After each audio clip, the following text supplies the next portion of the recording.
श्री कृष्ण गोविंद हरे मुरारी, हे नाथ नारायण वासुदेवा। जय श्री कृष्ण। नारायणं नमस्कृत्य नरं चैव नरोत्तमं, देवीं सरस्वतीं व्यासं ततो जयमुदीरये। बोलो बाल कृष्ण लाल की जय। जय श्री कृष्ण। नमस्कार दोस्तों, स्वागत है आप सभी का हमारे YouTube चैनल पर।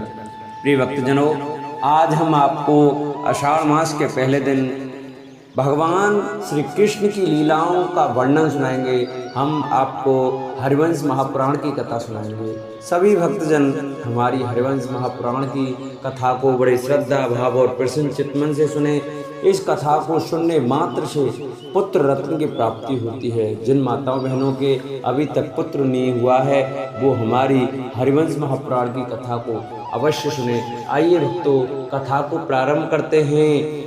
जिन भक्तों ने अभी तक हमारे चैनल को सब्सक्राइब नहीं किया है, वो हमारे चैनल को सब्सक्राइब करें, वीडियो को लाइक करें और कमेंट में राधे राधे जय श्री कृष्ण अवश्य लिखें। भक्तों, आज की कथा में हम आपको संबरासुर और प्रद्युम्न का माया में युद्ध, संबर की चिंता, देवराज इंद्र की आज्ञा से नारद जी का प्रद्युम्न को उनके पूर्ण स्वरूप का स्मरण दिलाना और आवश्यक कर्तव्य सुझाना, इस कथा का वर्णन सुनाएंगे।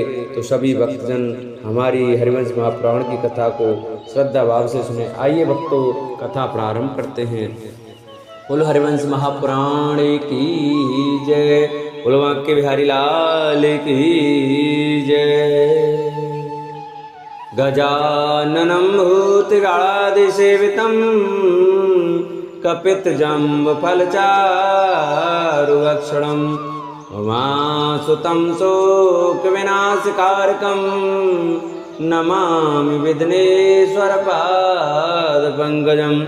गुरुर्ब्रह्मा गुरुर्विष्णु गुरुर्देवो महेश्वरा, गुरुर्साक्षात् परं ब्रह्म, तस्मै श्री गुरुवे नमः। बोलो बांके बिहारी लाल की जय। वैशंपायन जी कहते हैं, प्रजानाथ, तब सम्रासुर ने कुपित होकर अपने सारथी से कहा, वीर, तुम शीघ्र ही मेरे रथ को शत्रु के सामने ले चलो, जिससे अपना अप्रिय करने वाले इस प्रद्युम्न को मैं अपने बाणों से मार डालूं। तब स्वामी का यह वचन सुनकर उनका प्रिय करने वाले सूत ने उस स्वर्ण भूषित रथ को आगे बढ़ाया। उस रथ को आते देख प्रद्युम्न के नेत्र हर्ष से खिल उठे। उन्होंने अत्यंत कुपित हो धनुष लेकर उस पर एक स्वर्ण भूषित बाण रखा और उस बाण से सम्रासुर का क्रोध बढ़ाते हुए उसे रणभूमि में घायल कर दिया। उस बाण ने उसकी छाती में चोट पहुंचाई थी। इससे वह देव शत्रु संबर अत्यंत व्याकुल हो अचेत हो गया और रथ शक्ति का सहारा लेकर टिका रहा। फिर होश में आने पर कुपित हुए सम्रासुर ने धनुष हाथ में ले 7 पैने बाणों द्वारा श्री कृष्ण कुमार पर प्रहार किया। उन बाणों को अपने पास पहुंचने से पहले ही प्रद्युम्न ने 7 सहायकों से मारकर 7 बार खंडित किया। साथ ही 70 तीखे बाणों से सम्रासुर को घायल कर दिया। इसके बाद गीध और मोर की पांख लगे हुए 1000 बाणों की क्रोध पूर्वक वर्षा करके उन्होंने पुनः सम्रासुर को आहत कर दिया। ठीक उसी तरह जैसे मेघ जल की धाराओं से पर्वत को अल्पलावित कर देता है, समस्त दिशाएं और विदिशाएं वाण धारा से आवृत हो गई। आकाश में अंधकार छा गया, दिनकर सूर्य का दिखना बंद हो गया। तब सम्रासुर ने वैद्युतास्त्र का प्रयोग करके अंधकार का निवारण कर दिया और प्रद्युम्न के रथ के बैठक में बाणों की वर्षा आरंभ कर दी। राजन, प्रद्युम्न ने अपने हाथों की फुर्ती दिखाते हुए झुकी हुई गांठ वाले बाण से शत्रु के उस अस्त्र जाल को अनेक टुकड़ों में छिन्न भिन्न कर दिया। श्री कृष्ण कुमार द्वारा जब बाणों की वह महावृष्टि शांत कर दी गई, तब काल संवर ने माया द्वारा वृक्षों की वर्षा प्रारंभ कर दी। वृक्षों की उस वर्षा को बढ़ती देख प्रद्युम्न क्रोध से मूर्छित से हो गए। फिर तो उन्होंने आग्नेयास्त्र का प्रयोग किया और उसके द्वारा समस्त वृक्षों का नाश कर डाला। वृक्षों की वर्षा नष्ट हो जाने पर उसने शिला समूह बरसाना आरंभ किया, परंतु प्रद्युम्न ने युद्ध स्थल में वायव्यास्त्र का प्रयोग करके उन शिलाओं को दूर हटा दिया। प्रजानाथ, तब प्रतापी देव शत्रु संवर ने दूसरी माया प्रकट की। उसने धनुष तान कर प्रद्युम्न के रथ पर सिंह, व्याघ्र, 12 तरखू, सेई, रीछ, वानर, मेघों के समान काले काले हाथी, घोड़े और ऊंट के बाणों में रूपों में बाणों का प्रहार किया। प्रद्युम्न ने गांधर्वास्त्र का प्रयोग करके उन सब के टुकड़े कर डाले। प्रद्युम्न ने वह माया नष्ट कर दी। यह देखकर क्रोध से मूर्छित हुए सम्रासुर ने दूसरी माया का प्रयोग किया। उसने 60 वर्षों की अवस्था वाले नव यौवन संपन्न बहुत से गजराज प्रकट किए, जिनके मस्तक से मद की धारा फूट रही थी। उनके ऊपर अच्छे अच्छे महावत बैठे थे। उन्हें युद्ध की सज्जा से सजाया गया था। वे सब के सब युद्ध की कला में चतुर जान पड़ते थे। उस गजाकार माया को अपनी ओर आती देख कमल नयन महामना श्री कृष्ण कुमार ने सिंह रूपिणी माया के प्रयोग का विचार किया। बुद्धिमान रुक्मिणी नंदन के द्वारा जब वह सिंहमयी माया रची गई, तब जैसे सूर्योदय से रात्रि का अंधकार नष्ट होता है, उसी प्रकार वह हाथियों से युक्त माया विलीन हो गई। उस हस्तिमयी माया का नाश हुआ देख महान असुर दानव राज संबंध ने दूसरी सम्मोहिनी नामक माया का प्रयोग किया। मैं द्वारा निर्मित उस मोहिनी माया को देखकर पराक्रमी प्रद्युम्न ने संज्ञास्त्र के द्वारा उसका नाश कर डाला। जब वह माया भी नष्ट हो गई, तब कुपित हुए महातेजस्वी दानवराज संबंध ने सिंहमयी माया की सृष्टि की। सिंह को अपने ऊपर आते देख प्रतापी रुक्मिणी कुमार ने गांधर्वास्त्र लेकर सर्वों की सृष्टि की। वे 8 पैरों वाले तथा प्रचंड बलशाली थे। नख और डाढ़ें ही उनके आयुध थी। जैसे वायु बादलों को उड़ा देती है, उसी प्रकार उन सर्वों ने शत्रु के उन सिंहों को मार भगाया। सर्वमयी माया से सिंहों को भागते देख सम्रासुर इस चिंता में पड़ा कि मैं किस प्रकार प्रद्युम्न का वध करूं। अहो, मैं बड़े मूर्ख स्वभाव का हूँ, क्योंकि मैंने बाल्यावस्था में ही इसका वध नहीं कर डाला। अब तो जवानी का शरीर पाकर यह दुर्बुद्धि शत्रु संपूर्ण अस्त्रों का ज्ञाता भी हो चुका है। अतः युद्ध के मुहाने पर खड़े हुए इस शत्रु का मैं किस प्रकार वध करूंगा। अच्छा, वह पन्नगी नामक अत्यंत दुस्सह एवं भीषण माया अभी मेरे पास मौजूद है, जिसे असुरघाती देवादिदेव महादेव जी ने मुझे दिया था। विषधर सर्पों से युक्त उस महामाया की मैं सृष्टि करता हूँ। उससे यह बलवान माया में दुष्टात्मा शत्रु अवश्य दग्ध हो जाएगा। ऐसा सोचकर उस असुर ने पन्नगी माया की सृष्टि की, जो विष की ज्वालाओं से व्याप्त थी। उस सर्पमयी माया से संबंध ने रथ, घोड़े और सारथी सहित प्रद्युम्न को सर्पाकार बाणों के बंधनों द्वारा बांध लिया। अपने को सर्पों से बद्ध होते देख वृषणवंशी प्रद्युम्न ने सर्पों को नाश करने वाली 100 पर्णी गरुड़ संबंधिनी माया का चिंतन किया। महात्मा प्रद्युम्न ने जो ही उस महामाया का चिंतन किया, त्यों ही वहां बहुत से गरुड़ पक्षी आकर बिचरने लगे और वे महाविषधर सर्प नष्ट हो गए। उस सर्पमयी माया के नष्ट होने पर देवता और असुर सभी प्रद्युम्न की भूरी भूरी प्रशंसा कर लगे।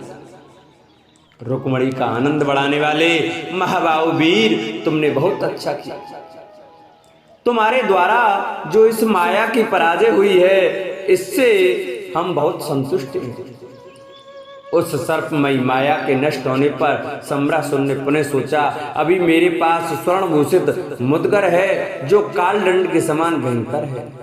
वह युद्ध में देवता, दानवों और मानवों के द्वारा भी प्रतिहत होने वाला नहीं है, मैं उसी का प्रयोग करूंगा। पूर्व काल में परम संतुष्ट हुई पार्वती देवी ने मुझे वह मुद्गर दिया और इस प्रकार कहा, संबर, तू यह स्वर्ण भूषित मुद्गर ग्रहण कर। मैंने अपने शरीर से अत्यंत दुष्कर तपस्या करके इसकी सृष्टि की है। यह मायाओं का अंत करने वाला तथा समस्त असुरों का विनाशक है। इसके द्वारा मैंने इच्छानुसार रूप धारण करने वाले 2 बलवान एवं भयंकर दानव शुंभ और निशुंभ उनके सैन्य गणों सहित सार किया है। प्राण संकट की स्थिति आने पर ही तुझे अपने शत्रु पर इस मुद्गर का प्रयोग करना चाहिए। ऐसा कहकर पार्वती देवी वहीं अंतर्ध्यान हो गई थी। अतः मैं उसी श्रेष्ठ मुद्गर का अपने शत्रु पर प्रहार करूंगा। उस समय उसके मनोभाव को जानकर देवराज इंद्र ने नारद जी से कहा, नारद जी, आप शीघ्र ही प्रद्युम्न के रथ के पास चले जाइए और उन महाबाहु वीर को समझाइए तथा उन्हें उनके पूर्व जन्म का स्मरण दिलाइए। साथ ही सम्रासुर के वध के लिए उन्हें वैष्णवास्त्र प्रदान कीजिए। असुर संहार के कर्म में लगे हुए उन्हें अभेद्य कवच भी दीजिए। इंद्र के ऐसा कहने पर नारद जी बड़ी उतावली के साथ वहां गए और आकाश में खड़े होकर मकरध्वज काम से इस प्रकार बोले, कुमार देखो, मैं देव गंधर्व नारद यहाँ आया हूँ। देवराज इंद्र ने मुझे तुमको समझाने के लिए यहाँ भेजा। मानद, तुम अपने पूर्व जन्म का स्मरण करो। तुम साक्षात कामदेव हो। भगवान शंकर की क्रोधाग्नि से दग्ध हो गए थे, इसलिए इस जगत में अनंग कहलाते हो। तुम्हारा वर्तमान जन्म वृष्ण वंश में हुआ है। तुम रुक्मणी देवी के गर्भ से उत्पन्न हुए हो। साक्षात भगवान केशव ने तुम्हें जन्म दिया है। तुम प्रद्युम्न नाम से पुकारे जाते हो। मानद, तुम्हारे जन्म की 7वीं रात अभी पूरी नहीं हुई थी कि सम्रासुर तुम्हें सूतिका गार से हरकर यहाँ उठा लाया। माँ बाबू, देवताओं का कार्य सिद्ध करने और सम्रासुर को मारने के लिए ही भगवान श्री कृष्ण ने तुम्हारे अपहरण की उपेक्षा की। यह जो मायावती नाम से प्रसिद्ध सम्रासुर की भार्या बनी बैठी है, इसे तुम अपनी कल्याणमयी पुरंजनी पत्नी रति समझो। तुम्हारे शरीर की रक्षा करने के लिए ही इसने सम्रासुर के घर में निवास किया है। उस दुरात्मा दैत्य को मोहने के लिए ये अपने शरीर से एक मायामयी स्त्री प्रकट करके उसकी प्रसन्नता के लिए सदा भेजा करती है। प्रद्युम्न, यह सब समाचार जानकर ही तुम्हारी पत्नी वहां स्थिरता पूर्वक रहती है। वीर, तुम वैष्णवास्त्र के द्वारा युद्ध में सम्रासुर का वध करके अपनी भार्या मायावती को साथ ले द्वारका को जानने योग्य हो। शत्रुसूदन, यह वैष्णव अस्त्र तथा अत्यंत कांतिमान कवच संग्रह करके इंद्र ने तुम्हारे लिए भेजा है। तुम इन्हें ग्रहण करो। अब तुम मेरी दूसरी बात सुनो और निशंक होकर उसका पालन करो।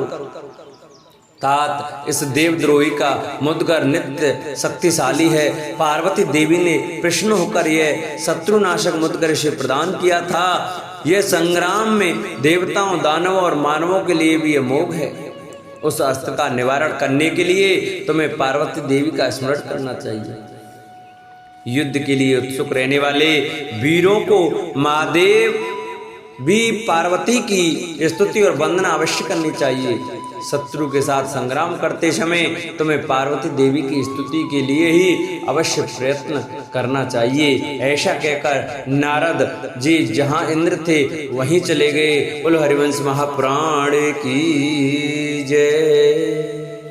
इस प्रकार आज की कथा हमारी यही समाप्त होती है। कल की कथा में हम आपको प्रद्युम्न द्वारा सम्रासुर का वध, इस कथा का वर्णन सुनाएंगे। तो सभी भक्तजन हमारी कथा को प्रतिदिन बड़े श्रद्धा भाव और प्रसन्नचित्त मन से सुने। जिन्होंने अभी तक चैनल को सब्सक्राइब नहीं किया वो हमारे चैनल को सब्सक्राइब करें और बगल में बेल आइकन का बटन अवश्य दबाएं, जिससे हम जो भी नई वीडियो अपलोड करें उसका नोटिफिकेशन आपके पास अवश्य पहुँचे। बोलो हरिवंश महापुराण की जय। बोलो बांके बिहारी लाल की जय।